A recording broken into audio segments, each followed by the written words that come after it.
여러분 안녕하세요. 나이든 여자가 인사 올립니다. 저는 아주 가난한 집에서 태어나 자란 사람입니다. 제 친정 어머니는 제가 어렸을 적에 집을 나가셨습니다. 온 동네가 한동안 떠들썩하게 만든 일이었죠. 제 친정 아버지 쪽이 어머니보다 연세가 좀 많으셨어요. 두 분이 띠동갑이셨으니 말입니다. 내가 그렇게 속아 넘어가지만 않았어도 이런 집구석으로는 죽었다 깨어나도 시집을 안 왔지. 나보다 67살 많은 남자라고 하더니 어떻게 그것보다 한참 더 나이 차이가 난다? 게다가 아무것도 없는 집구석 꼬라지 좀 보라지. 당신은 철저히 속았기 때문에 시집을 오셨고 그게 잘못된 선택이었다며 어머니는 항상 화가 나 계셨습니다. 제가 형제로는 친정 오빠가 한 명 있는 게 전부인데요. 어머니는 오빠에게 그 화를 거의 안 푸셨고 항상 저에게만 푸셨습니다. 어린 딸을 그 작은 몸에 때릴 때가 대체 어디 있다고 화가 머리 끝까지 치밀어 오를 때마다 저를 때리셨어요. 저는 분풀이 대상이었던 것이었죠. 그래서 저는 아주 어렸던 나이부터 집에서 많이 맞았습니다. 저에게 당신의 화를 풀어대시던 그런 못난 어머니셨으니 집을 나가셨을 때 제가 기뻤을 것 같다고요? 좋아했을 것처럼 예상이 되시나요? 놀랍게도 그렇지 않았답니다. 맞고 살았는데 아무런 잘못도 하지 않았건만 억울하게 항상 혼이 났는데 그럼에도 어머니가 사라진 게 너무나도 슬펐어요. 자, 여기까지만 보자면 제 친정 어머니는 천하의 나쁜 모친이십니다. 아주 죽일 년이 따로 없으시죠. 저는 마냥 어리석하고 멍청하고 맞아도 찍소리 한번 못하는 바보 같은 아이였고요. 하지만 이건 겉으로 보고서 생각되는 것일 뿐 그 속을 면밀히 들여다보자면 이야기가 많이 달라지게 됩니다. 저를 낳아주신 어머니이기 이전에 단지 한 사람으로 보자면 그분의 인생이 어떠했는가 그 전부터 봐야 합니다. 어머니는 5남매 집안에서 태어나셨는데요. 집이 가난해서 줄임배를 움켜쥐고 잠을 청해야 하는 밤이 많았습니다. 좁은 방 한 칸에 온 식구가 다닥다닥 겹치듯이 누워서 매일 그렇게 배고픈 잠을 보냈습니다. 그래서였을까요? 전염병이 돌았을 때 커다란 피해를 입고 말았습니다. 영양 상태가 좋지 않았고 격리할 수 있는 공간도 따로 없었으며 결정적으로 의학 지식이나 상식이 부족했던 데다가 병원을 가고 약을 사다 먹을 돈은 더더욱 부족했으니까요. 전염병이 돌고 나서 몇 달 만에 5남매가 3남매가 되었습니다. 어머니의 부친, 즉 저희 외할머니께서는 멀리 타지에 나가서 돈을 벌겠다며 눈물로 짐을 싸셨습니다. 그리고 몇 주 뒤 싸늘하게 식어버린 몸으로 돌아오셨어요. 먼 타지에서 고된 일을 시작하신 지 그리 얼마 되지 않았을 때부터 적적함과 피로를 달래기 위해 술을 드시기 시작하셨는데요. 어느 날 다른 때와 같이 힘든 일을 마치고 술병 나발을 부셨다가 영영 깨어나지 못하셨던 거예요. 사람들은 아마 술 때문에 몸이 확 상해버려서 그렇게 된 것 같다고 저마다 추측을 내놨습니다. 자식 새끼를 둘이나 그렇게 앞세웠으니 그 심정이 오죽했으랴. 그래서 비통함에 그만 살고 싶다고 하면서 스스로 이승을 떠난 걸 수도 있어. 더러는 이런 소리를 하기도 하였으나 어머니에게 하등 도움이 되지 않는 소리들 뿐이었죠. 어머니는 당시의 모친이 슬픔 속에서 배를 매만지는 광경을 보셨습니다. 제 외할머니께서는 그때 놀랍게도 임신 중이셨던 거예요. 뱃속에 6째가 있다는 걸 알지도 못하신 채로 외할아버지께서는 돌아가신 것이었죠. 외할머니께서는 임신 사실을 알았을 때 진작 연락을 했어야 했다며 후회를 하셨습니다. 외할아버지께 부담이 될까봐 차마 바로 밝히지 못했던 것을 안타까워하셨어요. 만약 임신 사실을 아셨다면 먼 타지에서 생활을 달리하셨을지도 모르는 일이었으니까요. 그리고 외할머니께서는 날짜가 다 차기도 전에 극심한 진통을 겪으셨습니다. 고통 속에서 혼절했다가 다시 깨어나기를 반복하셨던 외할머니께서는 간신히 출산을 마치셨는데 이틀 뒤에 돌아가셨습니다. 그리고 태어난 아기는 그로부터 사흘이 더 지나서 짧은 생을 마쳤고요. 3남매는 뿔뿔이 흩어지게 되었습니다. 아니 정확히는 어머니를 제외한 다른 두 분이 잘 살아라 이렇게 짧은 마지막 인사만 남긴 채로 각자의 인생을 살기 위해 떠나버리셨던 것이었죠. 어머니는 혼자가 되셨습니다. 악착같이 악바리처럼 하루하루 어떻게든 살아나가셨어요. 연락이 되는 친인척이라고는 고모 한 분뿐이었습니다. 그러던 어느 날 어머니는 당신의 고모로부터 괜히 나이만 먹을 생각하지 말고 시집이나 일찍 가는 게 현명한 길이라는 소리를 듣게 되었습니다. 아무것도 없이 그런 소리를 그분이 꺼내신 건 아니었죠. 어머니를 당장 시집 보낼 작정을 다하시고서 서두를 꺼내셨던 것이었으니까요. 나이도 67살 정도 차이가 나고 그 집안이 유복하지는 않으나 적어도 굶어 죽을 걱정은 없어서 먹고 살 염려는 안 해도 되니 이 정도면 더 따지고 잴 것도 없다면서 어느 결혼 자리를 강력히 권하셨습니다. 어머니는 자꾸만 이어지는 강력한 권유에 별 수 없이 오래 버티지 못하시고 고개를 끄덕이셨던 것입니다. 얼른 시집가서 가정을 꾸리고 그렇게 안정되게 사는 것이 좋지 않겠냐는 당시의 고모의 말씀이 자꾸만 귓가에 메아리를 치고 있었으니까요. 그래. 결혼해서 그 생활이 나빠봤자 내가 살면서 겪은 것보다 뭘 더 얼마나 나쁘겠어. 어머니는 그런 생각으로 스스로 다독이며 가진 것을 바리바리 챙기셨습니다. 그렇게 어머니가 아버지에게 시집을 가게 되셨던 것입니다. 그러나 펼쳐진 생활은 당신이 막연하게 예상했던 범위를 아득히 뛰어넘는 것이었죠.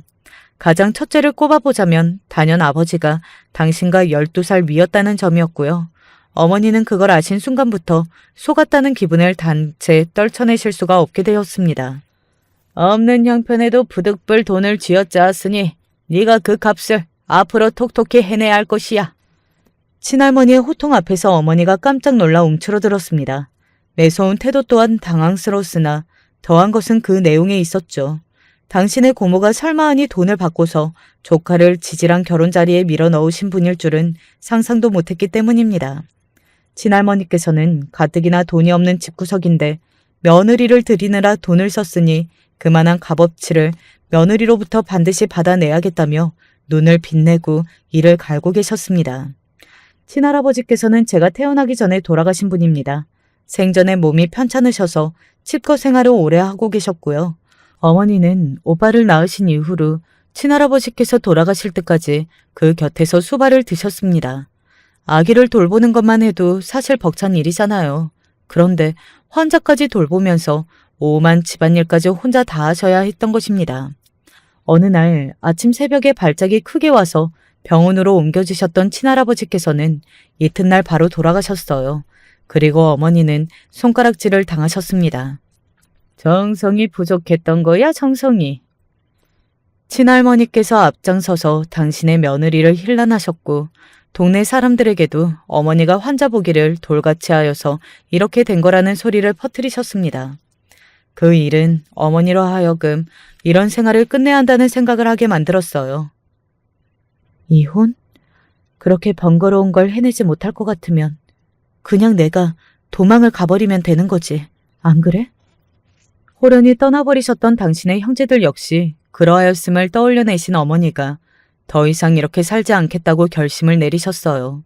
하지만 어머니는 여우 같지 못하셨죠. 그런 속내를 숨기지 않고서 전부 밝히셨던 거예요. 어머니 딴에는 그렇게 하면 친할머니께서 미안해하시고 반성을 하시고 태도를 달리하실 줄로 생각을 했기 때문입니다. 그러나 친할머니께서는 전혀 그리 굴지 않으시는 분이었고 오히려 그 후로 아버지까지 종용해 대시면서 어머니를 못살게 구셨습니다. 친할머니께서는 당신의 뜻에 아버지가 반하는 기색을 보이면 그 즉시 우는 소리를 시작하셨고 죽겠다고 하셨던 분이었습니다. 그런 식으로 아버지를 당신의 입맛대로 조정하려고 드셨죠. 아주 처음부터 그러셨던 것은 아니고 아버지가 사고를 당하신 이후로 점점 그렇게 변하셨다고 합니다. 당신의 자식에 대해서 매사에 통제를 하려고 드시는 경향이 갈수록 심해지셨던 거예요. 20대 초반의 젊은 나이에 운 나쁘게 당했던 한순간의 사고로 아버지는 다리 한쪽을 절게 되셨습니다. 이후 세상을 비관하고 우울해하고만 계셨던 아버지의 정신력을 친할머니께서 사실상 지배하기 시작하셨던 거예요. 자식을 살리고 위하는 길이라고 여기면서 말이죠. 부모님의 결혼도 당연히 친할머니께서 적극적으로 움직였었던 결과물임은 다시 언급할 필요도 없었을 정도이죠. 내 말을 들으니 색시도 생겼고 아들 자식도 생겼잖아. 이것 봐라. 내 덕분에 네가 다 잘됐지. 그러니 이번에도 너는 내 말을 들어야 돼.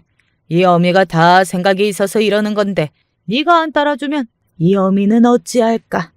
그냥 죽을까? 불편한 한쪽 다리, 그리고 사고 이후로 바닥을 치게 된 자존감과 자신감. 아버지가 기껏 푼돈이나 벌어오시는 분이 된 것은 자연스러운 수순이었을지도 모르겠습니다. 친할머니께서는 그런 모습마저 눈물겹고 대견하다고 하셨고요. 그러니 아버지의 입장에서는 처자식이 생겼어도 당신의 모친이 하시는 말씀을 거역하기가 어려우셨을 것입니다. 며느리가 도망갈 생각을 못하게 하려면 당장에 둘째부터 만들어야 한다고 친할머니께서는 아버지를 향해 주장을 해대셨고, 그런 과정을 통해서 생겨났던 생명이 바로 저였던 것입니다. 계획에 없던 뱃속에 둘째가 들어서자 어머니는 언제든 수틀리면 도망가도 된다는 생각을 이제 쉬이하기 힘들어지셨죠. 아들에 이어서 딸까지 자식이 하나일 때와 둘일 때는 상황이 많이 다른 법이었습니다. 어머니는 갈수록 악에 박쳐가셨죠. 원망과 화가 자꾸 그 안에 쌓여만 갔으니까요. 그러니 저는 어머니가 저를 싫어하시며 분풀이 대상으로 삼고 때리기까지 하셨던 것을 조금이나마 이해할 수 있었습니다. 그 당시에 너무나 무서웠고 서러웠고 나이가 들어서도 희석되지 않은 아픔이었기에 절대 어머니가 저에게 하셨던 행위들을 용서를 할 수는 없지만 사람 대 사람으로서 이해는 할 수 있다는 이야기입니다. 편찮으셨던 친할아버지 수발에 아이 육아에 온갖 집안일도 모자라서 식당에 나가 설거지 일까지 하셨던 어머니였습니다. 아버지가 그런 어머니를 안쓰러이 여길 때면 친할머니께서 득달같이 눈을 무섭게 빛내셨습니다. 그것에게 가족이 있냐 뭐가 있냐, 어? 안 그러니? 가족이라고는 자기 조카를 팔아먹을 궁리만 골똘히하는 고모라는 여자, 그거 하나뿐이었잖아. 쪼르르 어디 달려가서 꼰지를 수도 없고 의지할 수도 없지. 그러니 그것에게 우리가 함부로 굴어도 돼. 아니, 함부로 취급을 해야만 해. 그래야 우리가 그것을 딱 휘어잡고 입맛대로 부려먹을 수가 있는 거야. 제 친정이란 이런 집안이었던 것입니다. 어디서부터 어떻게 손을 대야 할지 감도 잡히지 않은 온통 문제만 가득한 집이었죠. 결국 어머니는 집을 나가셨습니다. 자식들을 그 집에 두신 채로 당신의 인생을 살겠다며 떠나셨습니다. 나도 내 인생이 있는 사람이야. 더 이상은 이렇게 사는 것 같지도 않게 살 수는 없어. 어머님은 곰처럼 굴고 마셨던 몇 년의 실수를 반복하지 않으시려고 당신의 떠날 작정을 그 누구에게도 밝히지 않으셨으며 티를 내지도 않으셨습니다. 오히려 떠나시기 직전의 며칠 동안은 모든 걸 체념하고 받아들인 사람처럼 행동을 하셨었죠. 그러나 저는 그 시기에 어머니로부터 과거의 이야기를 들었습니다. 갑자기 어머니가 당신의 이야기를 왜 해주시는지 저는 이유를 몰랐습니다. 또한 그 당시로는 어머니가 해주신 이야기를 이해하고 받아들이지도 못했고요. 어렸으니까요. 어린 딸을 향해서 어머니는 웬만하면 결혼하지 말고 살라는 소리까지 하셨습니다. 네 오빠라면 모를까. 나는 너를 낳아서 행복한 적이 단 한순간도 없었어. 너는 잘못된 부모 밑에서 잘못 태어났다고 생각하지? 그래, 그런 거야. 이게 지금 서로가 불행한 상황인 거지. 당신은 바복한 팔자를 지닌 집안에서 태어나 그렇게 살아왔기 때문에 딸인 저 또한 그런 걸 물려받을 확률이 높으니까 함부로 남자 만나서 가정 꾸릴 생각은 하지 말라며 몫을 박으셨죠. 그 이후로 얼마 되지 않아 어머니는 집을 나가셨는데 저는 은연중에 어머니가 당신의 이야기를 저에게 해주셨던 것이 조금이나마 이해를 받고자 하셨던 게 아닐까 하는 생각이 들었습니다. 친할머니는 그때 가히 대성통곡을 하셨었죠. 부모도 형제도 없는 그딴 년을 애초에 며느리로 들이는 게 아니었는데 내가 판단을 잘못했구나. 둘째까지 낳고 이제 다 포기하는 줄 알았는데 그년이 결국은 이렇게 도망을 가다니, 사람의 뒤통수를 이렇게나 세게 쳐버리다니, 내가 그런 년한테 당했다는 게 믿어지지가 않는다. 아이고 원통해라. 아이고 분해라. 하도 시끄럽게 구셨던지라 온 동네 사람들이 친할머니의 그런 행동을 다 알았습니다. 결국 한마디씩 하기도 했었고요. 도망간 며느리를 욕하는 것도 어느 정도 것 하세요. 도망갈 만하니까 갔겠죠. 사기를 쳐서 며느리를 데리고 오셨으니 처음에 잘못을 먼저 하셨잖아요. 보다 못한 동네 사람들이 참견을 하자 친할머니께서 펄쩍 뛰셨습니다. 사기라니? 무슨 사기를 쳤다는 거야? 왜 엄한 사람을 사기꾼으로 만들어? 하지만 아버지의 나이와 집안의 재산, 이런 것들을 전부 어머니는 잘못 아시고 결혼을 하신 분이었으니까요. 아버지가 다리를 살짝 져시는 것도 당연히 모르신 채로 결혼을 하셨고요. 친할머니가 워낙 유난스러운 분이라는 생각을 알고 보니까 동네 사람들 모두 속으로는 다 하고 있었던 겁니다. 지금도 아니고 그 시절인데 자식을 둘이나 내버려 두고서 집을 나간 여자의 편은 은근히 동네 사람들이 많이 들어주고 두둔을 해주었으니 친할머니 입장에서는 충격이 크셨겠죠. 그래서였던 건가 봅니다. 어머니가 집을 나가시고 3년이 조금 안 돼서 친할머니께서 돌아가셨습니다. 나는 잘못 살지 않았어. 나는 억울해. 내가 왜 고작 여기까지여야 하는 거지. 하늘도 무심하구나. 건강이 확 나빠져서 돌아가셨던 친할머니의 유언은 고작 그런 중얼거림이 전부였습니다. 아버지는 오빠와 저를 향해 해줄 수 있는 건 아무것도 없지만 적어도 저희 남매의 앞길을 막지는 않겠다고 하셨습니다. 뭘 하면서 어떻게 살든 저희 남매의 자유니까 최선을 다해서 열심히 살아보라고 하셨어요. 굳이 그렇게 말씀을 해주셨던 것은 유일한 보호자인 어른으로서 아무것도 지원해 줄 수 없는 당신 스스로의 처지가 너무 무력하고 안타까워서 그러셨던 것 같아요. 또한 친할머니의 그늘에 가려서 살아오신 지난날을 지독하게 후회하고 계셨기 때문에 최소한 당신의 자식들은 가진 건 없어도 자유롭게 살기를 원하셨던 것이죠. 어렸을 때부터 눈치만 잔뜩 보면서 얻어맞았던 탓인지 저는 소심하고 유약했습니다. 세상에 뛰어들 용기도 부족했습니다. 그러나 오빠가 알아서 돈을 벌고 알아서 잘 살겠다며 짐을 싸고 나간 이후로 저도 가만히 있을 수는 없다는 생각을 하게 되었던 듯 싶어요. 명목으로는 공장이 줄비에 있는 다른 지역으로 가서 숙식 해결을 하며 돈을 벌고 살겠다는 오빠의 뜻이었으나 진짜로 그렇게 이루어질지 어떨지는 알 수 없었죠. 정확히 어디로 가는지 말도 안 남겼고요. 이제 아버지의 곁에는 저뿐이었고 제 인생을 꾸려나가고 책임져야 하는 것은 제 자신이었습니다. 저는 때때로 어머니를 떠올렸습니다. 그리고 어머니가 저에게 남겨주셨던 말씀들도 함께 떠올려내고는 했었죠. 하지만 그럼에도 제가 그 말씀을 가슴에 새기지는 못했었나 봅니다. 남자를 더 경계하고 조심했어야 했는데 말이죠. 그게 아니라면 어머니의 경우처럼 중매 결혼이 아니라 마음이 끌려서 만난 남자니까 문제없이 괜찮을 줄 알았던 건지도 모르겠어요. 세상에 뛰어든답시고 도전을 했던 게 일자리나 구하는 것이었습니다. 그렇게 저는 작은 공장에서 일을 하고 있었어요. 제 나이 20살 일하던 곳에서 만난 언니들과 제법 친해지게 되었고 근처에 반찬이 잘 나오는 식당이 있다며 저를 이끄는 손길에 따라갔습니다. 대학생들도 여기 많이 오잖아. 가격도 싸고 양도 괜찮으니까. 여기 주변에 있는 대학이라면 설마 거기 말하는 거야? 공부 잘하는 애들이 가는 곳? 언니들이 주고받는 이야기에 제가 귀를 기울였어요. 하나같이 다들 대학 이야기를 하며 부럽다는 눈빛을 하고 있었습니다.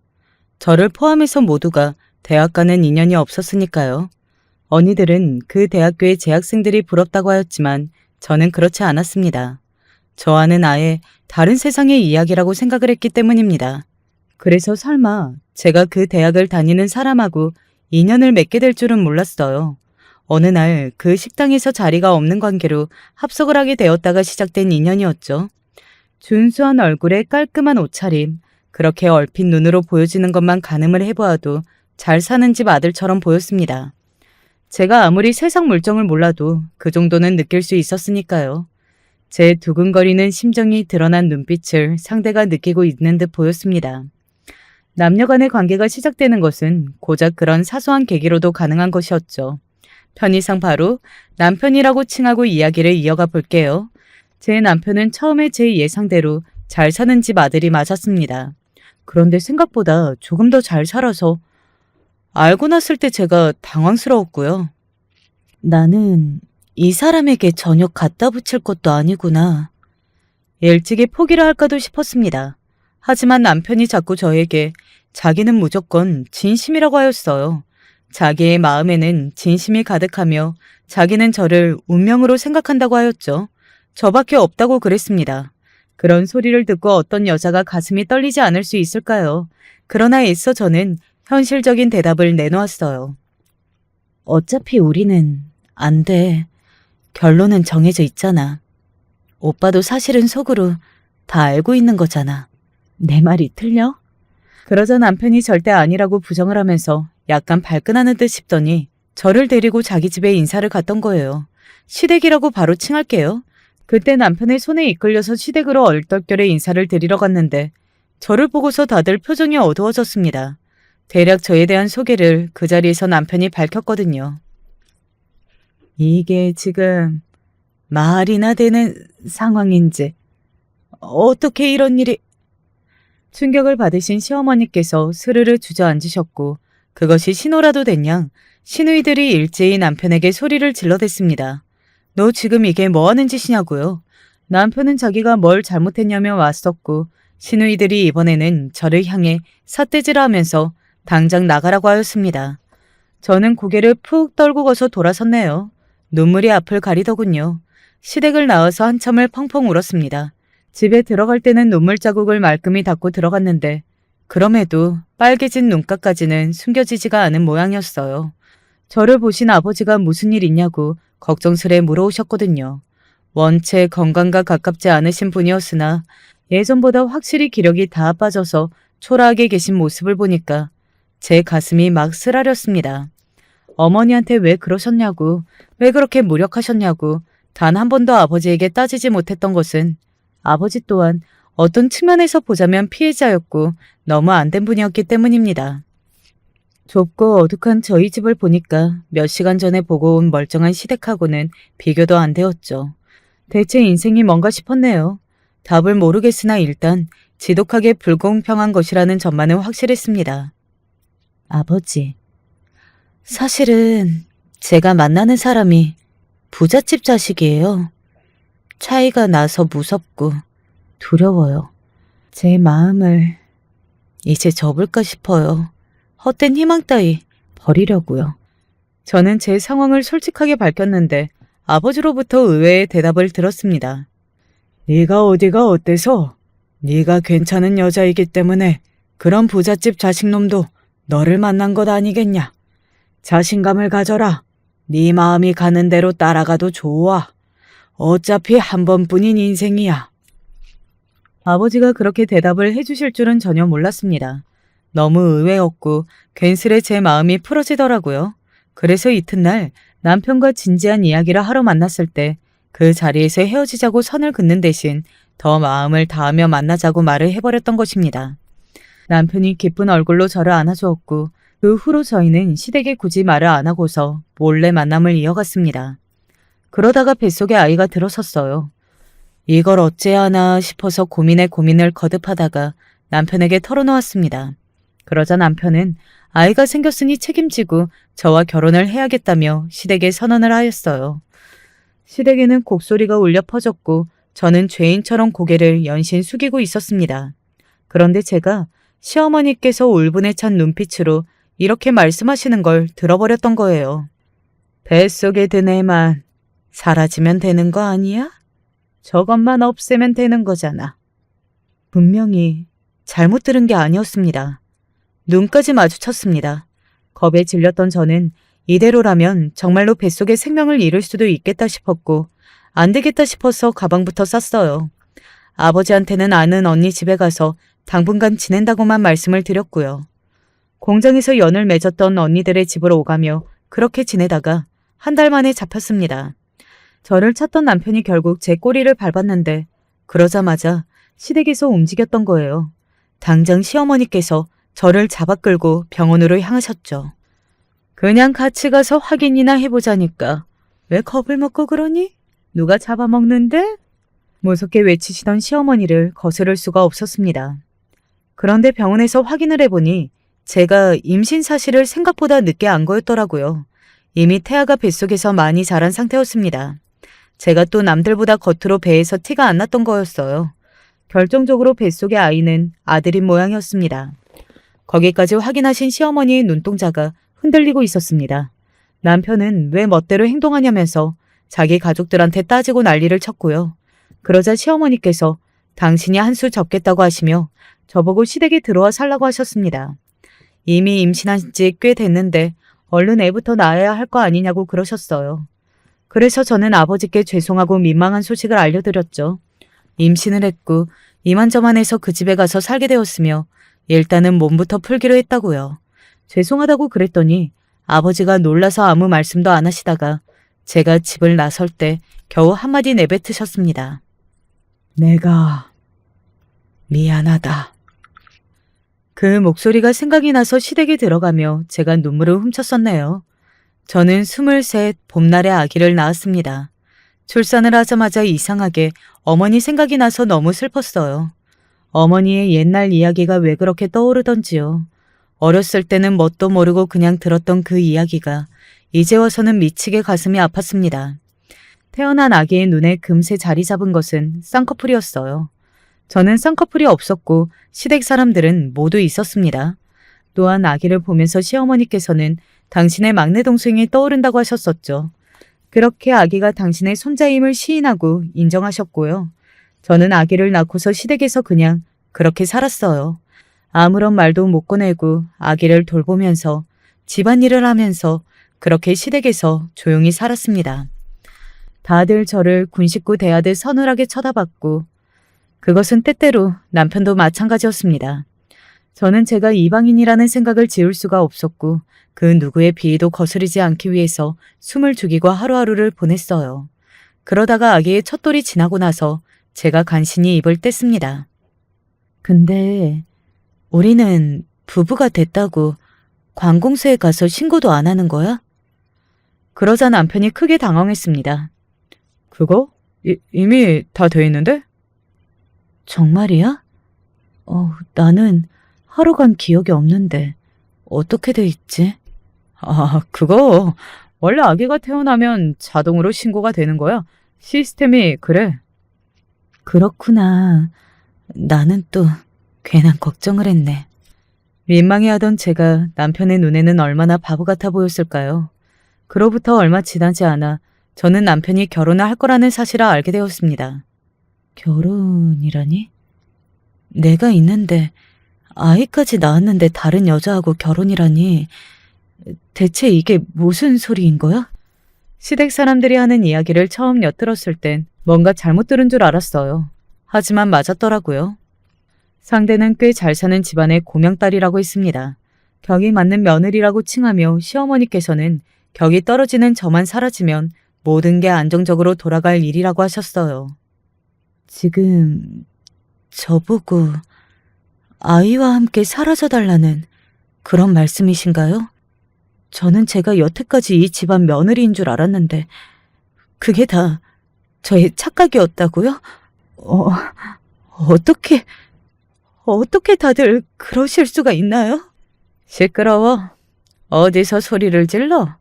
너 따위에게서 본 핏줄이지만 그래도 우리 집안의 핏줄인 건 맞으니 아이는 우리가 거둬주마. 잘된 일이지. 제가 낳은 제 자식인데 빼앗기게 생겼는데 그게 어떻게 잘된 일이겠습니까? 저는 미칠 지경이었어요. 시댁에서 왜 저러나 싶었는데 알고 보니 제 아이에 대한 계획이 있었던 겁니다. 큰 시누이가 일찍 시집을 간 몸이었지만 계속 임신 소식이 없었습니다. 근데 큰 시매부가 바람이 나는 바람에 임신 소식이 없던 이유가 이쪽에 있었음이 밝혀졌어요. 상간녀를 2년 넘게 만났고 그 여자는 작정을 하고서 임신을 바랐지만 소식이 없었거든요. 큰 시매부가 집안이 굉장히 유복했기 때문에 그 상간녀가 안달이었다고 합니다. 참고로 작은 시매부는 보통으로 사는 집안이었고요. 여긴 이미 애가 둘이었는데 대신에 둘 다 딸이었습니다. 큰 시매부의 집안에서 불륜건으로 난리가 났고 큰 시누이에게 다 덮자면서 빌었습니다.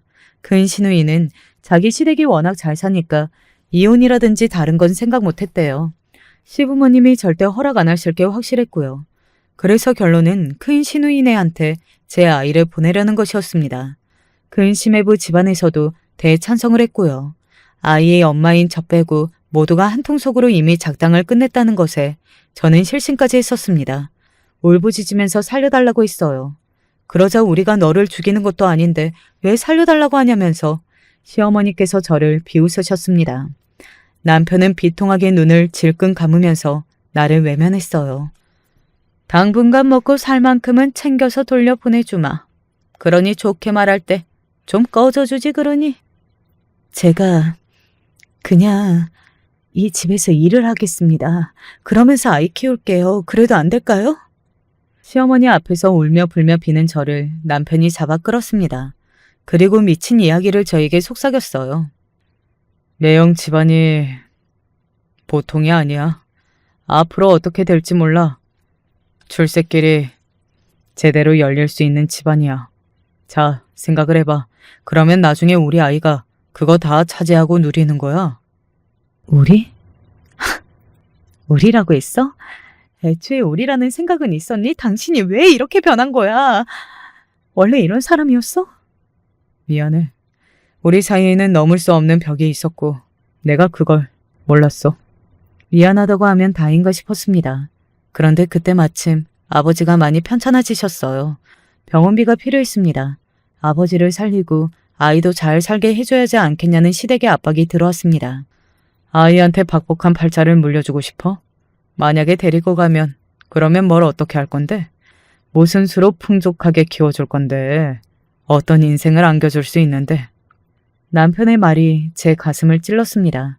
그러면서 이 비겁한 놈이 변명을 하기를 자기는 모친의 뜻을 거스를 수 없어서 따르는 거라고 했습니다. 그게 틀린 소리 같지는 않더라고요. 그런 남편의 모습을 보면서 제가 포기가 되더라고요. 왜냐하면 남편의 모습에서 제 아버지의 옛 모습이 겹쳐 보였기 때문입니다. 모친이 하라는 대로 조정당하면서 결국은 자기의 의지 하나를 똑바로 관철 못 시킨다는 점에서 두 사람이 닮아 있었습니다. 다른 소리는 굳이 안 하고 시댁과 집안 수준 차이가 너무 나서 지낼수록 힘들어졌고 그래서 아이를 그 집에 두고 나오려고 한다고 이렇게만 아버지한테 말씀을 드렸습니다. 아이를 위해서라도 그게 나을 것 같아서요. 제가 다 정리하고 그 집을 나오면 돈도 좀 받을 수 있을 것 같아요. 그걸로 아버지 치료 받으셨으면 해요. 왜냐하면 여태까지 한 번도 제대로 된 치료를 못 받아보셨잖아요. 아버지는 비통함이 목구멍을 막아 차마 아무 소리도 못하겠다는 모습으로 눈물만 한 줄기 흘리실 뿐이었습니다. 저는 가장 가까웠던 언니에게 사정을 대략 털어놓았어요. 큰 심해부가 바람을 피운 게 소문이 나서 그것 때문에 몇 년간 외국으로 나가서 살 계획이 있는 것 같다고. 그러면 아이도 함께 갈 테고 제가 그런 상류 사회를 엿볼 수 없으니 이제 어쩌면 두 번 다시는 평생 아이를 못 만날 수도 있을 것 같다고. 그런 말을 하면서 제가 울었더니 그 언니가 착잡한 얼굴로 자기가 아는 사람이 미용실을 한다고 알려주었어요. 거기선 눈썹 문신 같은 것도 다양하게 하는데 사람 일 어찌 될지 모르는데 그걸로 표시라도 남기는 게 어떠냐고 의견을 줬습니다. 자식이 고아원에 어쩔 수 없이 맡기면서 부모가 똑같이 문신을 남겼다가 그걸 통해서 나중에 서로를 알아본 사례도 있었다고 저한테 말을 해줬고 단박에 저는 마음이 동했습니다. 그렇게 하고 싶었어요. 휘둘리기만 하다가 내쫓기게 됐는데 제발 뭐 하나라도 제 의지대로 해보고 싶었습니다. 저는 아이를 데리고 밖에 나가서 딱 하루만 자고 오겠다고 시댁에 말을 했어요. 어림도 없다는 듯 굴더니 친정아버지한테 처음이자 마지막으로 손자와 함께 보내는 시간을 안겨드리고 싶다고 하니까 어쩔 수 없이 허락을 해주시더군요. 허튼 수작을 부려봤자 어차피 손바닥 아니라는 시어머니의 으름장을 곱씹으며 저는 아이와 저의 몸에 똑같은 문신을 새겼습니다. 작은 십자가와 그걸 둘러싸고 점 2개가 있는 모양이었습니다. 그걸 새길 때 아이가 울어서 너무 미안했고 저는 거의 오열을 했습니다. 엄마가 못나서 미안하다고 목이 쉴 때까지 그 말만 반복했어요. 그때가 늦가을이었고 그래서 팔에 남긴 문신이 바로 발각되지 않을 수 있었습니다. 저는 아이를 데리고 시댁에 돌아가자마자 즉각 아이를 그 자리에서 빼앗겼어요. 큰 시누이가 아이를 낚아채서 자기가 안았고요. 가방 하나가 제 발치에 날아왔습니다. 그거 들고 당장 여기서 꺼져. 2번 다시는 나타나지 마라. 그때는 어떤 보복을 우리가 할지 모르니까. 설마 이렇게 바로 아이를 빼앗기고 내쳐질 줄은 몰랐기에 적어도 하루 이틀은 주어질 줄 알았기에 제가 망연자실에 있자 시어머니께서는 아예 가방을 대문 밖으로 던지셨고 제 머리채를 쥐고서 저까지 밖으로 끌고 나가셨어요. 제가 바닥을 구르는 모습을 보시며 혀를 끌끌 차시던 게 마지막 모습이었죠. 어떻게 너 같은 게 주제도 모르고 우리 아들하고. 더러운 년. 쾅 닫히는 대문 소리를 뒤로 한 채 저는 가방을 품에 안고서 절뚝거리며 걸어갔습니다. 정신 나간 사람처럼 울면서 웃었습니다. 아버지의 병원에 치료가 없었다면 그대로 돌아가실 뻔한 상태였습니다. 받은 돈으로 아버지를 치료받게 해드렸어요. 그러던 어느 날 오빠가 돌아왔습니다. 새언니를 옆에 데리고서 말이죠. 오빠는 새로운 지역에서 돈을 많이 버는 것엔 실패했지만 좋은 인연을 만났습니다. 새언니는 조용하고 인자한 사람이었어요. 남매가 어째 반대가 된 것 같다는 아버지의 말씀을 듣고 오빠가 이유를 여쭈었습니다. 제가 아이까지 낳고 살다가 돈이 든 가방 하나만 받고 내쫓겼다는 전말을 알게 된 오빠가 한참을 탄식했습니다. 저는 수치스럽고 서글퍼서 한참 고개를 들지 못했는데 어느새 제 곁에 새언니가 다가와 있었죠. 그 고요한 위로가 많은 위안이 되었습니다. 새언니 쪽에서 먼저 다 함께 살자고 말을 해왔어요. 저를 혼자 두면 안 될 것 같다고 그러더라고요. 갑작스러운 상의가 시작되었고 모두가 부산으로 내려가서 같이 살게 되었습니다. 처음 살아본 지역에서 적응하느라 정신이 없는 것도 심신을 안정시키는 것에 도움이 되더군요. 저 거대한 바다를 보며 싹 다 잊으라고, 남은 인생은 어떻게든 잘 살아봐야 하는 거 아니냐고 새언니가 그렇게 말을 해줄 때마다 저는 다시 시작해볼 용기가 났습니다. 아버지는 부산에 내려간 지 5년여가 되었을 때 돌아가셨습니다. 저에게 유언으로는 미안하다는 말씀과 함께 자식을 등지고 인생을 찾아 떠났던 어머니처럼 저도 제 아이는 이번 생에서는 생각도 하지 말고 얼른 새로운 인연을 만나 진정한 새 출발을 했으면 좋겠다는 바람을 남겨주셨어요. 어렸을 적에는 답답하기만 보였고 원망만 되었던 아버지였는데 돌아가실 때에는 안타깝고 애절한 마음만 제 안에 남아 있었습니다. 저는 아버지의 마지막 말씀을 지키기 위해서라도 저만 보고 저만 생각하며 살았습니다. 제가 어머니의 딸이라서 그랬을까요? 제 배로 낳은 자식이 이 세상에 있다는 것을 알면서도 멀쩡히 저만의 일상을 어느새인가 살아나가기 시작했습니다. 그럴 때면 문득 제 어머니 또한 아주 잘 살고 계실 거라는 생각이 들어서 가슴 한켠이 후련해지기도 했습니다. 20대 후반의 나이에 새로운 인연을 만나서 결혼을 했어요. 아주 순박하고 진국인 남자였죠. 결혼하기 전에 저의 과거를 다 밝혔는데 다른 말 하나 없고 그저 괜찮다라고 말해준 남자였습니다. 오빠와 새언니는 계속 부산에서 살았으나 저는 결혼하고 두 아이를 낳고 지내다가 10년째가 되던 해에 다시 상경을 하였습니다. 애들 아빠의 일 문제 때문이었죠. 다시 올라왔을 때까지만 해도 정말 앞길이 창창할 줄 알았는데 그렇지만도 않았어요. 어려울 때가 많았습니다. 그럼에도 어찌어찌 살다 보니까 두 아이를 대학에 보냈네요. 큰애가 첫 취업을 했을 무렵 저도 새로 시작하게 된 일이 있었습니다. 소위 파출부로 불리는 일이었는데요. 그 옛날에 공장에서 인연을 맺었던 언니 한 분하고 상경을 한 뒤에 연락이 닿게 되었는데 쭉 소식을 주고받으며 지냈거든요. 이 언니가 파출부 일을 하였고 그쪽으로 소식통이 밝았습니다. 권유를 받아서 처음에는 아기를 키우는 젊은 부부 집에 가서 일을 해봤는데 꽤 적성이 맞았고 은근히 보람되더라고요. 그 부부가 멀리 이사가게 돼서 올해 그 집 일은 못하게 됐지만 파출부를 구한다는 곳에 저를 연결해 주었어요. 저를 아주 잘 봐주었던 것이죠. 고마운 마음에 거절할 생각은 못하고서 소개를 받은 집에 가보았습니다. 주소지를 받고 찾아간 곳에서 제가 처음 든 생각은 난 이 집에서 일을 못하겠다였습니다. 왜냐하면 서울뿐 아니라 우리나라 전체에서 꼽아도 이것보다 잘해놓은 고급 빌라는 없을 것 같았거든요.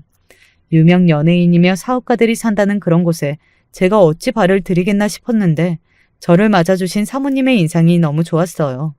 생각보다 너무 집주인이 젊길래 실례지만 나이를 여쭈었더니 고작 30대 중반밖에 안 되셨더라고요. 그런데 이런 곳에 산다니 인생의 출발부터 남들과는 달랐구나. 남편분이라는 여기 사장님은 또 얼마나 대단한 사람일까? 감탄을 하다 보니까 저도 모르게 홀린 듯이 일단 일을 해보겠다는 식으로 말을 내뱉은 후였습니다. 알고 보니까 제가 일을 했던 집, 거기 젊은 부부하고 여기 사장님 내외가 같은 교회를 다닌다고 하더라고요. 그래서 아는 사이였던 거예요. 지인을 통해 소개를 받은 셈이니 제가 누를 끼치지 않도록 더 열심히 해야겠다는 생각이 들었고 오래 일은 못하더라도 일단 첫 단추를 잘 끼워보자는 자세로 일을 했습니다. 제가 집주인 사장님을 본 것은 딱 3번째 출근을 했던 날이었어요. 사모님이 요청한 토마토 소스를 직접 부엌에서 만들고 있던 때 사장님이 귀가를 하셨던 거예요. 한낮인데 말이죠. 당황한 제가 얼른 꾸벅 인사를 했습니다. 아, 새로 오셨다는 분이군요. 일을 너무 잘하신다고 저희 집사람이 좋아하더라고요. 집에서 옷을 갈아입고 서류를 챙길 게 있어서 들렀다고 짧게 설명을 하는 사장님의 인상이 참 넉살 좋아 보였습니다. 기업을 차차 물려받을 대단한 위치에 있으면서 인상 또한 저리 서글서글할 수 있을까 싶어서 신기했죠. 그런 생각을 하면서 저도 모르게 끓이고 있던 소스를 3개 휘젓고 말았나 봅니다. 팍 튀어오른 소스 때문에 옷이 너무 보기에 지저분해진 것 같아서 저는 얼른 앞치마를 풀고 소스가 묻은 옷을 벗었습니다. 가디건을 긴팔 티셔츠처럼 입고 왔던 날이라 벗을 수 있어서 다행이라는 생각이 들었어요. 안에는 반팔 티셔츠를 입은 상태였고요. 소스를 너무 많이 튀어서 아무래도 다시 입지는 못하겠고 고이 집으로 가져가서 세탁을 해야겠다는 생각을 하고 있었습니다. 오늘은 일단 반팔 티셔츠를 입고서 마저 일을 할 작정이었고요. 그런 궁리를 하느라 저는 사장님이 제 뒤로 다가와 있는지도 몰랐어요. 팔에 있는 거 혹시 문신인가요? 어머 깜짝이야. 아유 죄송해요. 제가 인기척을 못 느꼈네요. 먼저 좀 가보겠다고 인사를 드렸는데 반응이 없으시길래 뭐 하시나 싶어서 가까이 와봤습니다. 그런데 제가 잘못 본 게 아니라면 방금 팔뚝 뒤쪽에 있던 거 문신이 맞을까요?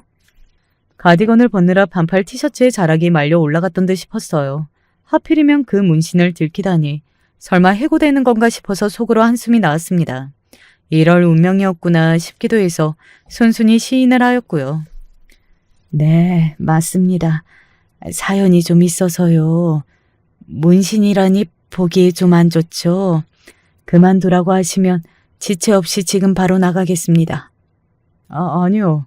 그러실 필요 없어요. 저는 그런 의미가 아니라 사실 저도 그런 문신이 있거든요. 그래서 신기해서 한번 여쭤본 거예요. 그런 문신이라뇨? 그게 설마 사장님의 왼쪽 팔뚝 뒤쪽에 있는 건 아니겠죠? 제 것과는 다르게 아주 작은 크기로요. 사장님의 말을 듣자마자 저도 모르게 떨리는 목소리로 묻고 말았습니다. 왜냐하면 그제서야 제 눈에 들어온 사장님의 얼굴이 어딘가 낯설지 않았기 때문입니다. 쌍꺼풀이 두드러진 눈을 바라보고 있는데 어느 순간 그 눈동자가 몹시 흔들리는 게 아니겠어요? 그걸 어떻게 하셨습니까?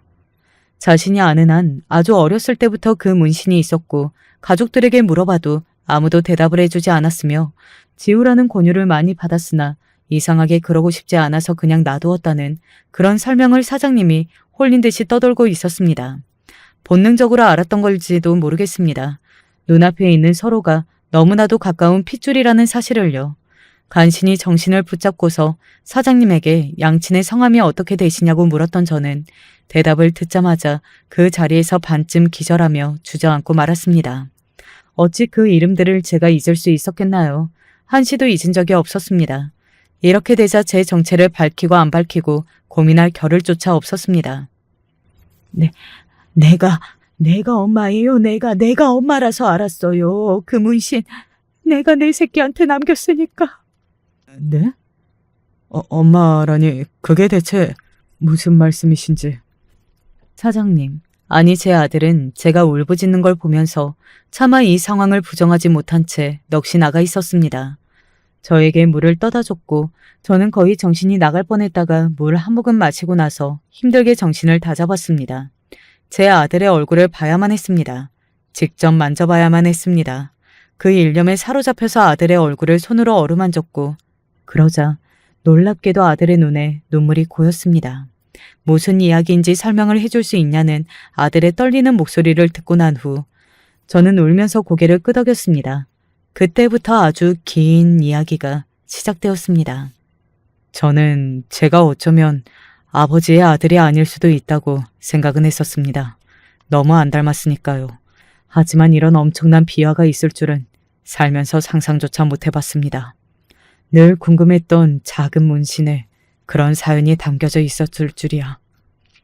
아들이 머리를 감싸지며 괴로워했습니다. 저에게 죄송하다고 했어요. 저에게 모질게 굴었던 가족 모두를 대신해 일단 사과부터 하고 싶다고 했습니다. 그리고 여태까지 자기만 잘 먹고 잘 살아서 죄책감으로 미칠 것 같다고 했습니다. 하지만 저는 울면서 고개를 저었을 뿐이에요. 건강하게 잘 자랐고 경제적인 어려움 하나 없이 이렇듯 멋진 환경에서 누리면서 살고 있는 걸 보니 그저 안심이 되고 행복할 따름이라고 말을 해줬습니다. 저에게 못되게 굴었던 시어머니께서는 암에 걸려 돌아가신 지 꽤 되었더라고요. 제 아들의 모친으로 살아온 큰 시누이는 바람기 많고 제멋대로인 자기 남편을 결국 감당하지 못해서 화병을 앓다가 얻은 거 하나 없는 이혼을 한 뒤 제주도로 내려가서 살고 있다고 하였습니다. 그리고 제 아들의 부친, 한때는 제가 남편이라고 여겼던 그 사람은 놀랍게도 이미 이 세상 사람이 아니었어요. 저를 버리고서 다른 여자와 결혼을 했는데요. 그 여자가 임신을 해서 어느 날 같이 병원에 검진을 나섰다가 교통사고를 당해 그 자리에서 부부가 나란히 숨졌다고 합니다. 어떻게 그런 일이 있을 수가 있는지 전혀 모르고 살아왔던지라 제 입에서는 그저 탄식만 한참이나 흘러나왔을 뿐이었죠. 아들에게는 자신의 가족이, 저에게는 저의 가족이 있었죠.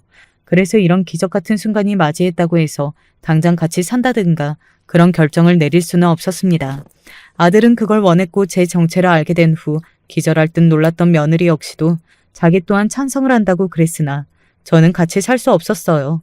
그냥 제 마음이 그랬습니다. 아들은 부잣집에서 호의호식하며 잘 살아왔다고 한들 저는 어떤 상황이었던지 간에 결국 자식을 버린 엄마였으니까요. 그 생각이 자꾸만 제 발목을 잡았습니다. 또한 제 남편과 제 자식들이 저에게는 있었습니다. 하지만 이 엄청난 비밀을 숨길 수 없는 노릇이었으니까요. 다 같이 모인 자리에서 공개를 했고 아들은 저희 가족에게 앞으로 아낌없는 지원을 해주고 싶다는 뜻을 밝혔어요. 제가 남은 평생 호강시켜 드릴게요. 너무 늦었지만 이제라도 그럴 수 있게 해주세요. 네? 엄마. 아들의 입에서 나오는 엄마 소리 하나만으로도 저는 세상을 다 가진 기분이었습니다. 여기까지 살아보길 정말 잘했다는 생각이 들었어요. 허투루 쓰인 순간들이 결국 하나도 없는 것이었다는 강한 확신이 들었습니다. 그리고 제 지난 이야기를 모두 알게 된 아들이 저에게 제안하기를 한번 자기 외할머니를 찾아보면 어떨까 싶다고 그러더군요. 제 친정 어머니 말입니다. 저의 허락만 떨어지면 자기는 그렇게 하고 싶다고 했어요. 어머니를 이제 와서 찾아보는 게 맞는 건지 아니면 그분의 인생에 간섭을 하지 않고 그냥 가만히 있는 게 맞는 건지 이것만큼은 쉽게 결론을 내릴 수가 없습니다. 이런 상황에서 여러분이 저라면 어찌하시겠나요? 나이 먹는 것에 익숙해졌다고 생각했는데 여기 올라오는 사연들을 보고 있으니 새삼 제가 지내온 세월들이 새롭게 느껴지는군요. 저 역시 평탄한 인생은 아니었어요. 오늘은 오래전 멀리 간 남편도 떠올려 볼 겸 가슴 깊은 곳에 있던 제 이야기를 꺼내보려 해요. 들어주실 거죠? 저는 아주 젊은 나이에 남편을 잃게 되었어요. 우선 저와 남편은 어릴 적 같은 동네에서 자라오게 되었는데요. 한창 어릴 적 우리 동네 아이들은 모두 바닷가 근처에서 자라서 친구 마냥 놀이터 마냥 그 주변에서 놀곤 했었어요. 같은 학교에 다녔던 남편도 그 바닷가 옆에서 놀던 아이였어요. 저는 남편이 명운이라는 이름에 매번 자주 놀러 나오는 바닷가가 어디라는 것을 알고 있었기에 좋아한단 말은 못하고 늘 그 주변을 서성거리곤 했었어요. 저는 몸이 조금 좋지 않아서 햇빛을 너무 쬐면 어질어질하고 팔 쪽에 알레르기가 나곤 했었는데 그런데도 참고 걸어서 남편을 보러 갈 만큼 오랫동안 좋아했어요. 그런데 한 번은 돌아오는 길 마주친 남편이 매번 기다리고 있는 저를 보고 어쩔 수 없다는 듯 혀를 차면서 같이 집에 가자 하더군요. 너무 좋아 입이 해벌쭉 벌어졌죠. 하지만 한창 내리쬐는 더위 앞에 힘들어서 그랬는지 가는 내내 연신 땀이 나고 앞이 어지럽더군요. 진순이, 너 얼굴이 왜 그래? 어디 아파? 아니라고 말은 하고 싶었지만 진짜로 한쪽 머리가 띵하게 울려오는 것이 대답을 제대로 하기 힘들었어요. 그런 저를 보더니 결국 명훈이는 완전히 제 마음을 뺏어버리는 행동을 하게 되었어요. 엎혀 얼른. 아니야, 괜찮아 나. 아, 얼른.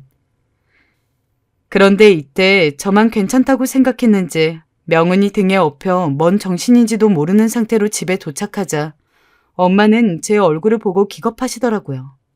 어머, 진순이 왜 그래? 너 괜찮은 거야? 엄마 말로는 이미 제 얼굴이 하얗게 질려 있었다고 하고 누가 봐도 평범한 상태는 아니었다고 했어요. 허난 저는 그것도 모르고 실실거리다 쓰러지고 말았습니다. 그리고 한동안 약을 먹어야 했는데요. 그럼에도 불구하고 그 이후로 저는 남편에게 완전히 마음을 빼앗겨 동네 사람들이 수군거릴 정도로 열렬히 쫓아다녔고 결국 우리는 연애하는 사이가 되었어요. 그러면서 어느 정도 나이가 되자 우리는 자연스럽게 양가 허락을 받고 결혼을 하게 되었어요. 원래 함께 살고 있던 서방님 두 분은 신혼인 자기 형에게 피해가 가지 않도록 작은 방을 얻어 나가시더군요. 그렇게 해서 저와 남편은 시어머니와 함께 셋이 살아가게 되었는데요. 어머니는 딸이 없어 늘 딸이 고팠다며 저에게 정말 너무 잘해주셨어요. 어찌 보면 당시 몸이 아픈 며느리는 아들 고생시킨다며 흉보는 것도 있었지만 어머니는 그런 분이 아니셨어요. 진순아, 많이 아프니? 좀 여기 누워있어 보거라. 아니에요, 어머니. 밥 차려야죠. 애는 무슨, 아픈 애가 무슨 밥을 차린단 게야. 그러지 말고 여기 내 무릎에 누워보래도 배를 이렇게 살살 문질러주면 좀 편안해질 거야. 가끔 제가 기력 없어 앉아있고 하면 어머니께선 저를 무릎에 앉혀놓고 배를 살살 만져주셨기도 했어요. 이렇게 하면 아픈 배도 얼른 낫고 기력도 돋는다면서요. 그때는 정말 모든 게 얼마나 멋지고 좋게 느껴지던지 남편은 이렇게 없는 집에 시집 오게 해서 미안하다고 했지만 전혀 그런 생각을 해본 적이 없어요. 가끔 눈 감으면 아직도 이때가 눈가에 어른거려 그리울 정도인데요. 눈을 뜨면 그렇게 내가 좋아해서 따라다니다시피 했던 남편이 있고 건너방에는 딸마냥 다정스레 잘해주시는 시어머니가 있고 그리고 밥 짓는 냄새가 솔솔 나는 그런 집이 저는 너무도 좋았습니다. 그렇게 지내는 동안 한 가지 안타까운 사실이 있었다면 우리에게 아기가 좀처럼 생기지 않았다는 거예요. 워낙 몸이 약하니 그래서 애기씨도 잘 안 들어서나 싶어 괜히 절 탓하게 되고 너무 속상하더군요. 딱 그 문제 하나만 충족되면 정말 바랄 게 없었는데 말이에요. 허나 제가 풀이 한껏 죽어 아무것도 못하고 있으면 남편은 그런 제게 다가와 이리 말해주었답니다. 진순아, 괜찮아. 아기는 하늘이 주시는 거라 하잖아. 마음 편히 기다리다 보면 이쁜 아기가 우릴 찾아올 거야. 알았어. 여보, 고마워. 그래, 진순아. 시애미도 그리 생각한다. 그러니 너무 기운 빼지 말아라. 알겠지? 그나마 남편과 시어머니가 저를 위로해 주었기에 버틸 수 있던 나날들이었죠. 그러나 인생은 어쩜 이렇게 가혹하고 욕심쟁이처럼 없는 사람한테 더 앗아가려 하는 걸까요? 이때 그렇게 아기가 안 들어선다고 탓하고 울기에는 내가 이미 많은 것을 누리고 있었다는 것을 너무 뒤늦게 알게 되었어요. 그날 모든 일이 벌어진 그 밤, 비바람이 치고 전쟁이 난 것처럼 천둥번개가 무섭게 꽝꽝거리던 밤, 아침부터 전 묘하게 기분이 좋지 않았고 내내 마음이 가라앉아 있었어요. 그냥 여느 때처럼 몸이 안 좋아서 그런가 보다 하며 그럭저럭 남편을 아침에 배웅해 주었어요.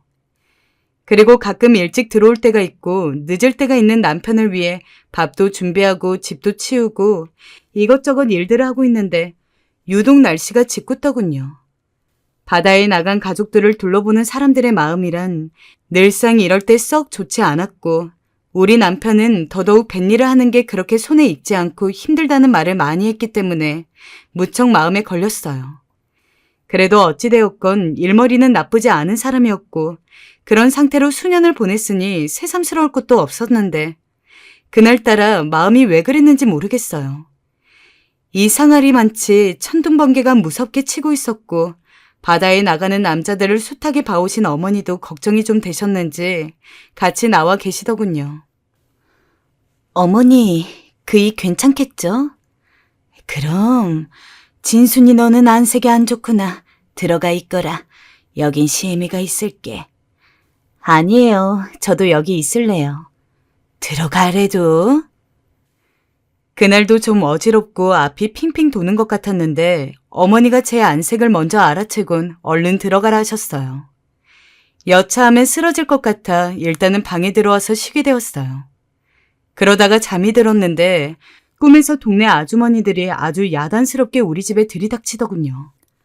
아무리 꿈이라지만 여간 심상치 않고 기분이 좋지 않는 내용이라서 온 신경이 예민해져 있었는데 희미하게 정신이 들어 얼굴을 막 비비고 있을 때 아줌마들의 그 소리가 꿈이 아니라 실제 우리 집 마당에서 어머니를 붙들고 하고 있는 소리들이라는 걸 알게 되었어요.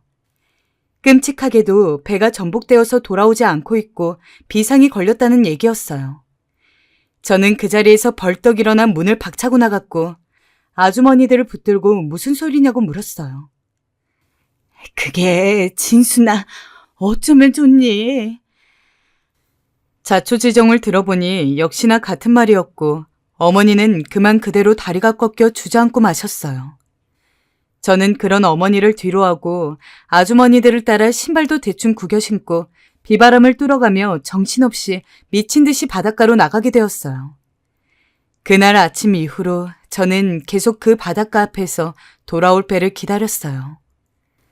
제발, 여보, 돌아와. 저는 실없는 사람처럼 그 말을 중얼거리며 남편을 기다렸어요. 허나 아무리 그 바닷가에서 남편을 기다리고 달력을 수없이 찢어가며 나를 흘려보내도 남편을 다시 만날 수는 없었어요.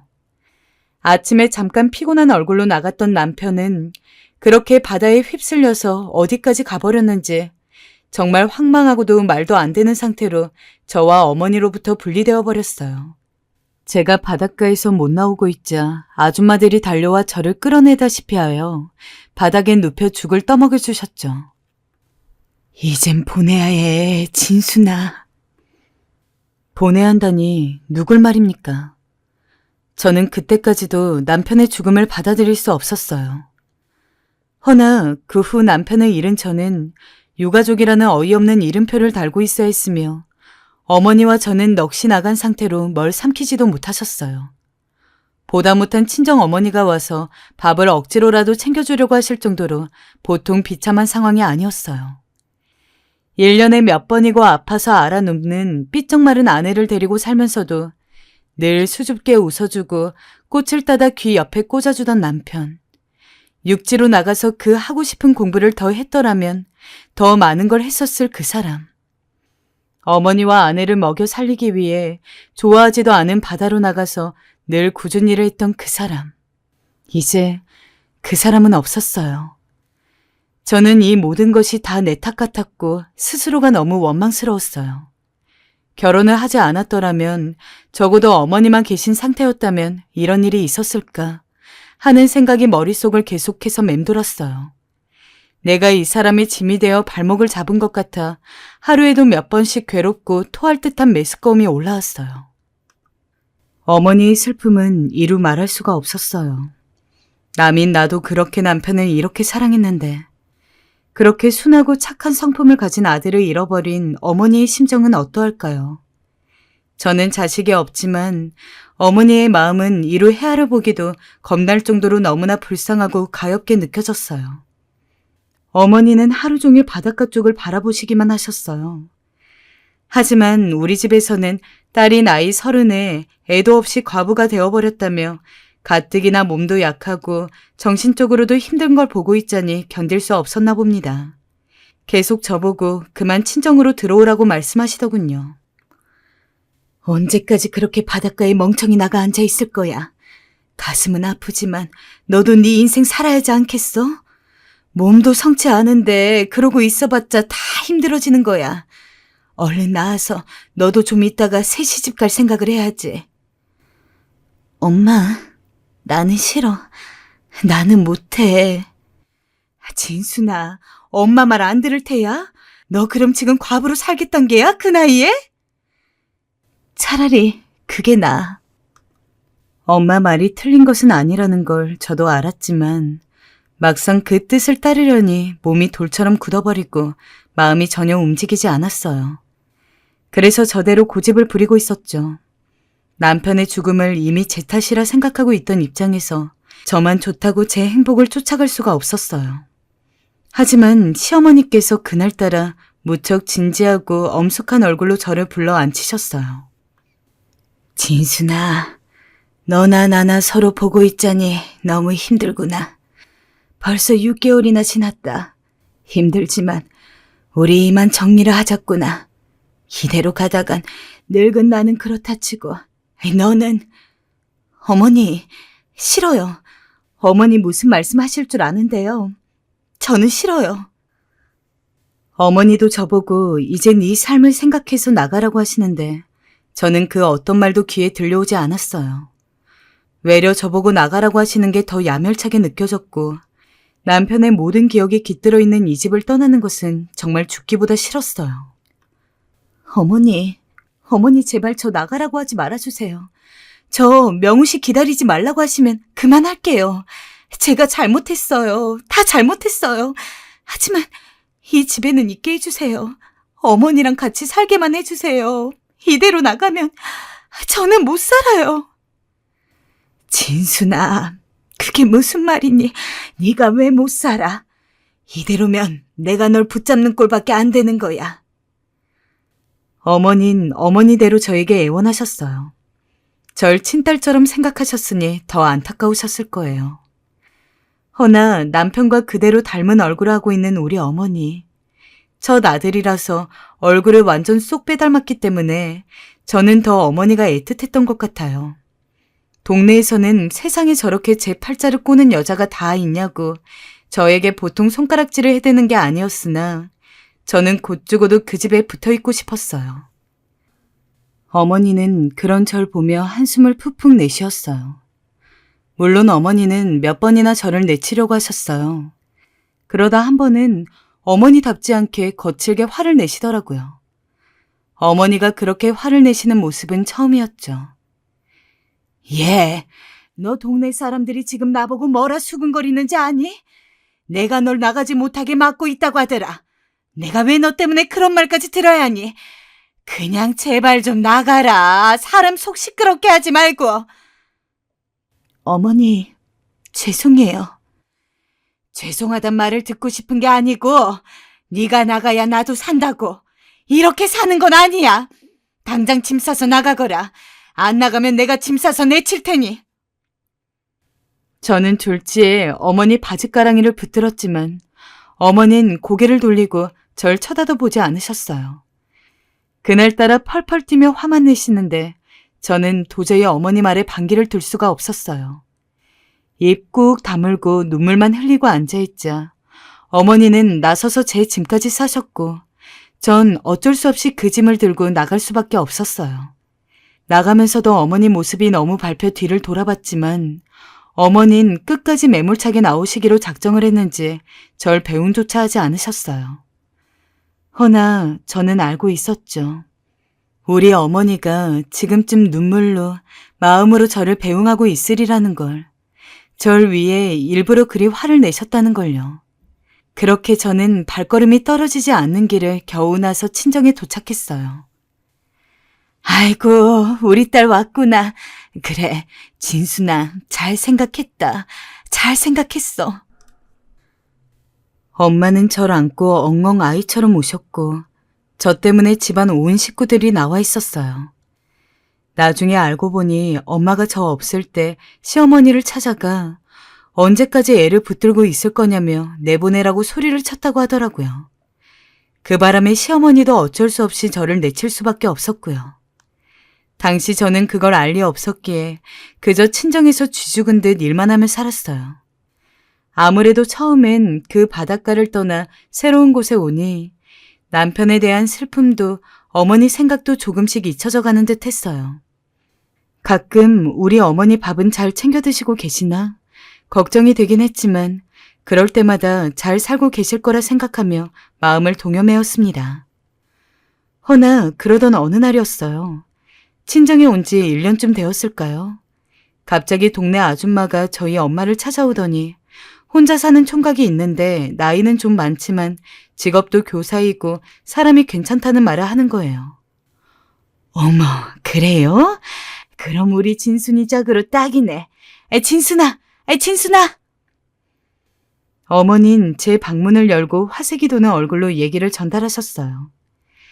이제 너도 시집 갈 때 되지 않았니? 1년이면 긴 시간이란다. 새 출발해야지. 아이도 낳고, 응? 어머니는 계속 살살 절 달래려 하셨고 저는 당연히 망설여졌지만 이미 엄마는 절 대신에 그 남자와 약속까지 성사시킨 후였어요. 그렇게 어쩔 수 없이 선자리에 나가게 되었고 교사라는 그 남자가 먼저 절 기다리고 있었어요. 안녕하세요. 진순 씨라고 하셨죠? 예쁘게 생기셨네요. 아, 네. 처음엔 별 대화가 아닌 대화를 나누며 이어갔어요. 교사라는 남자는 문제가 없어 보였어요. 사람도 우직해 보였고 살아온 걸 들어보니 나름대로 책임감도 강해 보였어요.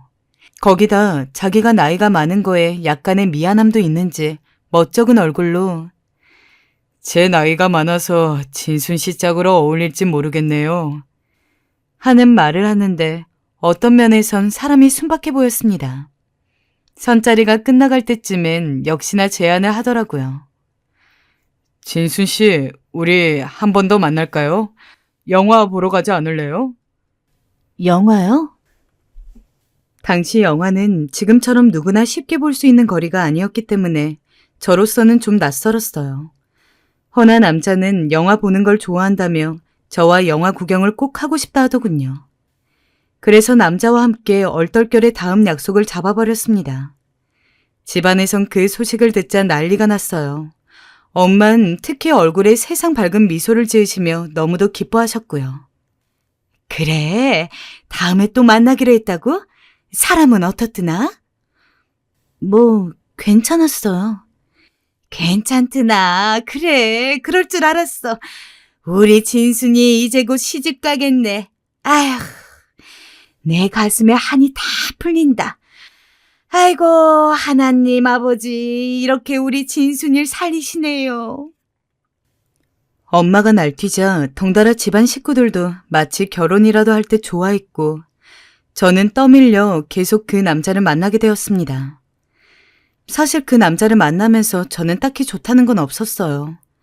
그저 만나야 하니까, 집안에서 결혼을 하라 하니까 그게 그 남자를 만나는 이유였어요. 허나 그이도 그걸 알았던 건지 어느 날은 제게 묻더라고요. 진순 씨, 저 혹시 뭐 하나 물어도 됩니까? 절 좋아하시긴 하는 겁니까? 만나는 관계에서 하기엔 얼떨떨한 질문이었지만 그땐 저도 그도 알고 있었어요. 제가 어떤 심정으로 이 자리에 나오고 있는지. 그랬기에 저는 쉽사리 대답할 수 없이 고개를 돌리고 말았죠. 남자는 퍽 실망한 얼굴로 고개를 숙였고요. 그래도 남자는 몇 번 만나면 정이 들 거라며 계속해서 제 앞에 나타났어요. 길을 걷던 와중에도 집 앞에도 불쑥불쑥 나타나 저를 놀래켰어요.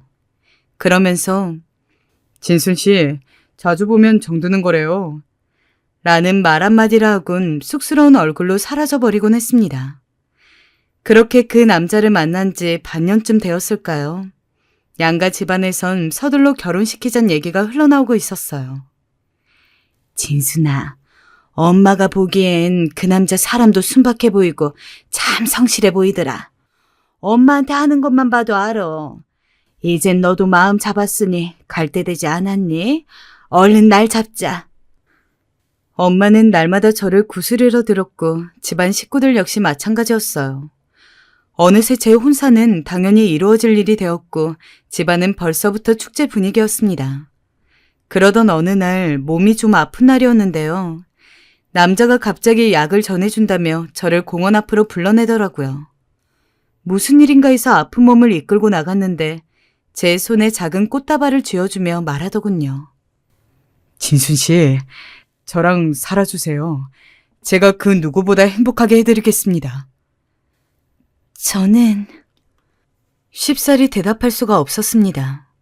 그 순간 제 머릿속에 스친 한 사람 때문이었죠. 바로 제 남편이요. 험한 바다를 가르고 나가 그대로 삼켜져 버린 남편. 그 사람의 얼굴이 눈앞에 맴돌아 입안이 진흙으로 막힌 것처럼 말을 할 수가 없었어요. 그러나 제 반응을 예상했는지 당황하지 않고 남자는 말을 이었습니다. 전 남편 아직 못 잊으신 거 압니다. 제가 잊게 해드릴게요. 이 남자는 반년 동안 제 마음이 어떻든 간에 끈질기도록 저를 따라다닌 사람이었어요. 그런 사람이라면 믿어도 되는 걸까 하는 그런 생각이 순간 들더군요. 그리고 저도 이젠 정말 새 삶을 살아야겠단, 이 삶에서 벗어나고 싶단 생각도 들었고요. 저는 그렇게 청혼을 받아들이게 되었습니다. 남편 될 사람과 함께 식장을 잡고 상견례 날짜를 잡았죠. 그렇게 제가 정신을 놓고 있는 사이 일은 하나하나 이루어지고 있었어요. 그런데 어느 날 결혼을 며칠 앞둔 날이었어요. 그러면 안 된다는 걸 알면서도 문득 시어머니의 얼굴이 너무도 보고 싶더군요. 결혼하게 된다면 앞으로 정말 못 볼 터인데 그 전에라도 한번 꼭 보고 소식이라도 알려야겠다는 생각이 들었어요. 그래서 저는 아무에게도 말 않고 기차표를 끊어 바닷가 마을로 향하게 되었습니다. 어머니, 어머니, 어머니, 정신 차려보세요. 그리고 집에 들어간 순간 저는 기력 없이 누워 피를 토하고 있는 어머니를 발견하게 되었습니다. 황망한 정신에 급하게 119를 불렀고 어머니를 따라 응급실로 향하게 되었어요. 다행히 조기에 발견하여 어머니를 살릴 수는 있었지만 어머니는 이미 몸이 많이 상해 계신 상태였어요. 거기다 제대로 먹지 않아 영양실조 상태라는 의사의 말을 듣는데 이미 눈물이 앞을 가리더라고요. 얼마나 이 슬픔을 혼자 감내하고 계셨던 건지, 홀로 이 쓸쓸한 집에서 얼마나 외로우셨을까. 그간 결혼을 준비하고 있었던 제 모습을 떠올리니 더 죄책감이 몰려오는 듯 했습니다. 그리고 이윽고 정신이 깨어 저를 발견한 어머니 말은 그만 목을 놓아 오열하고 말았습니다. 어머니, 정신이 드세요? 너, 이게 꿈이냐? 너, 우리 며느리 맞냐? 우리 진순이 맞아? 네, 저 맞아요, 어머님. 아이고, 우리 진순이 맞구나. 진순아. 저를 여전히 다정하게 며느리라 부르시며 제 손을 꼭 잡으시는데 그간 어머니가 얼마나 저를 보고 싶어 하셨던 건지 느낄 수 있었습니다. 그날로 저는 어머니 곁에 계속 머물게 되었어요. 어머님은 친정에서 걱정한다고 서둘러 가라 했지만 전 그럴 정신이 아니었어요. 그저 어떻게든 어머님 곁에 머물며 돌봐야겠다는 생각이 강했어요. 하지만 제가 친정으로 돌아가지 않자 저희 엄마가 결혼이 엎어질까 걱정이 되셨는지 어딘지 바락바락 캐묻게 되셨고 제가 주소를 알려주자 엄마 대신 결혼할 그이가 절 찾아왔더라고요. 진순 씨. 상우 씨. 이분이 진순 씨의 시어머니 되셨던 분이세요? 고우시네요. 그이는 당황할 법도 한데 그러지 않고 천천히 제 옆에 계신 시어머니를 보고 인사를 했습니다. 제가 결혼할 남자예요, 어머님. 결혼할 남자라고 하니 시어머니는 놀라는 기색이셨지만 따뜻한 눈빛으로 축하한다고 우리 진순이 잘 부탁한다며 그이의 손을 잡아주셨습니다. 그이도 그렇게 시어머니와 몇 마디 대화를 나누고 저에게 잠시 커피를 한잔하자며 병원 밖으로 나가자 하더라고요. 그때부터 저희는 본격적인 대화를 나누기 시작했어요. 그이가 먼저 제 의사를 물었습니다. 어떻게 하고 싶어요, 진순 씨? 저는 여기 있을래요. 미안해요, 상우 씨. 우린 여기까지인 것 같아요. 제 말이 끝나자 우리 둘 사이에 잠시 말로 표현할 수 없는 침묵이 흘렀어요. 그이는 잠시 벽을 보더니 덤덤히 말을 이어갔어요. 나는 내가 진순 씨에게 진심이면 진순 씨도 언젠가 나한테 마음을 내어줄 줄 알았어요. 근데 세상에 안 되는 것도 있나 봐요. 내 욕심이 너무 깊었나 봐요. 진순 씨, 아까 시어머니 정말 좋으신 분 같더라고요. 잘해드리세요. 전 이만 갈게요. 그게 바로 그이와의 마지막이었어요. 그렇게 직전까지 갔던 결혼을 깨졌고 친정에선 역시나 난리가 났습니다. 진순이 너 제정신이야? 당장 들어와. 왜 네가 시어머니도 아닌 사람 옆에부터 병간호를 하는 게야. 얼른 들어오라고. 엄마는 저 때문에 며칠을 끙끙 앓으셨다 해요. 골칫덩어리 딸이 과부를 자처하더니 이젠 시어머니까지 모시고 살겠다니 엄마 입장에선 당연히 속이 썩을 만도 합니다. 그래서 아직까지도 엄마에게 자식으로서 죄송스러워요. 허나 저는 당시 이미 마음이 굳은 상태였어요. 시어머니 역시 반대할 게 분명했지만 저는 어머니 옆자리가 제 자리라 여겼어요. 시어머니가 태어난 날 시어머니를 집에 바래다 주고 정성스레 밥까지 차려드린 후 조심스레 말씀을 드렸습니다. 어머니, 저 여기서 살고 싶어요. 뭐? 그게 무슨 말이냐. 결혼할 네가 왜 내 옆에 있겠단 거야. 어머니, 저 결혼 안 하기로 했어요. 어머니랑 그냥 살래요. 어머니는 저희 엄마보다 더 격한 반응을 보이셨어요. 이러면 하늘로 간 아들이 날 꾸짖을 거다. 이건 날 위한 길이 아니다. 저에게 화도 내시고 달래기도 하며 어떻게든 집으로 돌려보내려 했어요. 어떤 날은 내쫓기도 했고요. 하지만 저는 그때마다 집 안으로 기어들어와 집안일을 했고 결국 저에게 어머니는 두 손 두 발 다 들어버리셨죠.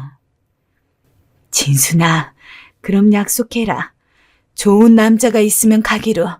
네가 정말 마음에 드는 사람이 있으면 떠나기로. 알겠니? 네, 알겠어요, 어머니. 어머니와 그런 작은 약속을 하나 하고선 그렇게 천천히 다시 일상 속으로 힘겹게 걸어 들어가게 되었어요. 사실 문제는 생계였어요. 생활을 책임졌던 남편도 없고 이제 뭐라도 해야 했어요.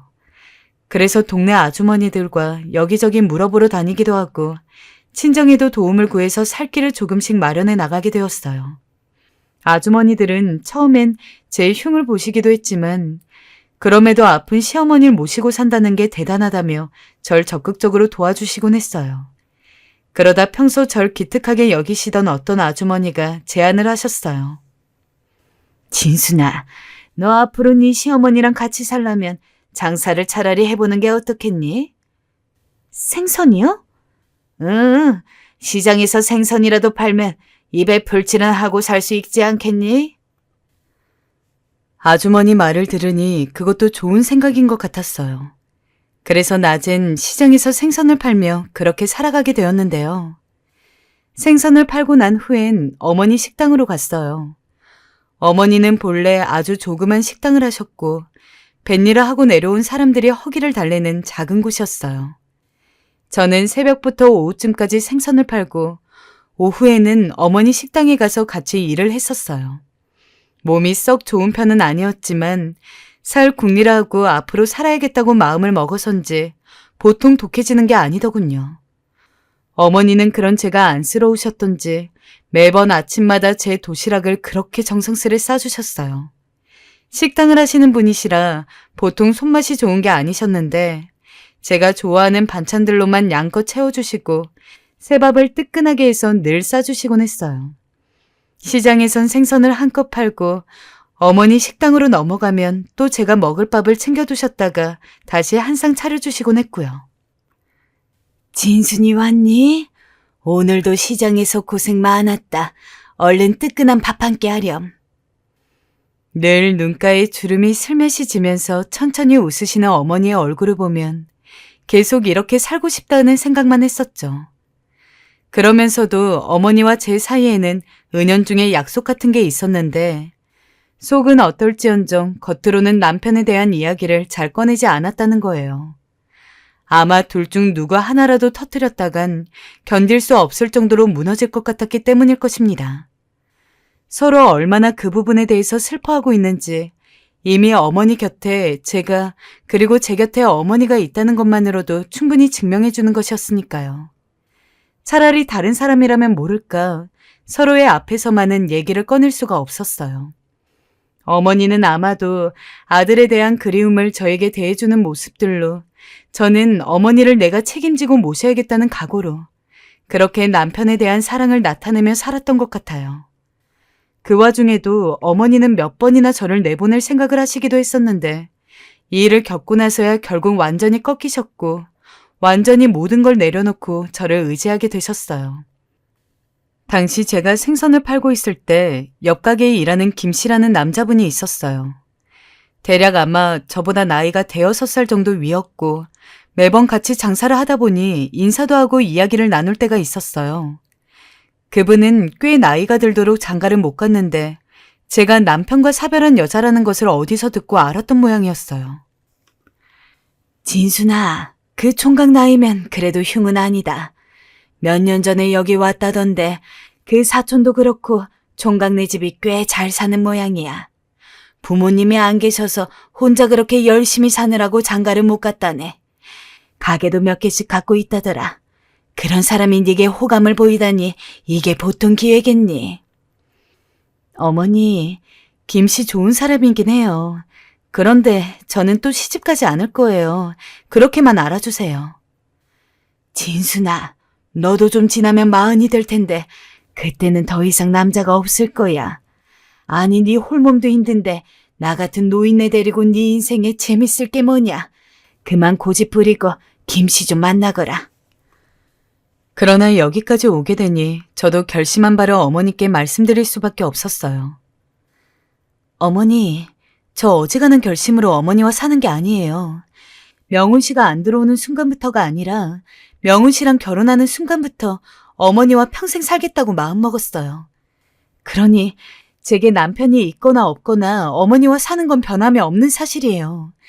이제 그만 저를 편히 받아주세요. 이번에는 완전히 제 마음이 전해졌던 건지 어머니는 제 눈을 한참 바라보시더니 아무 말 없이 눈물만 흘리시더군요. 그리고 다시는 그와 같은 이야기를 꺼내지 않으시기로 약속하셨습니다. 친정에서는 도대체 저를 이해할 수 없다며 좋다는 혼처도 다 놓쳐버리고 죽을 때까지 부모 속을 썩여야 시원하겠냐고 야단이셨어요. 그것도 어느 시기까지였지. 제가 계속 나이를 먹어가니 결국 포기하시더군요. 이후에 어머니 몸이 불편해지면서 제가 식당을 이어받게 되었고 밥벌이도 그럭저럭 하면서 그렇게 매일을 살아가게 되었어요.